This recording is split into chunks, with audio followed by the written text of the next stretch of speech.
6 ఏళ్ల క్రితం విశాఖ ఎయిర్పోర్ట్లో జగన్మోహన్ రెడ్డి గారి మీద జరిగినటువంటి కోడికత్తి కేసు ఈరోజు మళ్ళీ విచారణకు వచ్చింది.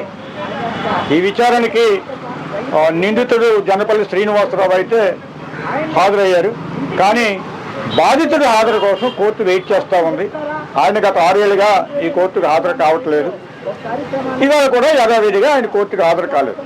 కానీ ఆయన నిన్ననే విశాఖపట్నం వచ్చారు. నిన్న సాయంత్రం ఇక్కడే ఉన్నారు.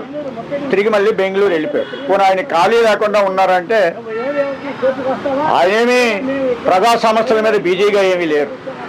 వారు అతని పార్టీ నాయకుడు వల్లభనేని వంశీ ఒక దళితుడి కిడ్నాప్ కేసులో అరెస్ట్ అయితే ఆ నేరస్తుడిని పలకరించడం కోసం వందల మందితో జైళ్ళకి యాత్ర చేస్తూ ఉన్నాడు తప్ప ఆయన మాత్రం కోర్టుకు హాజరు కావడానికి నిరాకరిస్తూ ఉన్నాడు.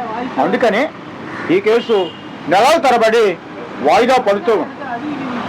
ఇప్పటికైనా జగన్మోహన్ రెడ్డి కోర్టుకు వచ్చి తన బాధను తాను విన్నవించుకుని న్యాయం పొందమని చెప్పి మేము వేడుకుంటూ ఉన్నాం.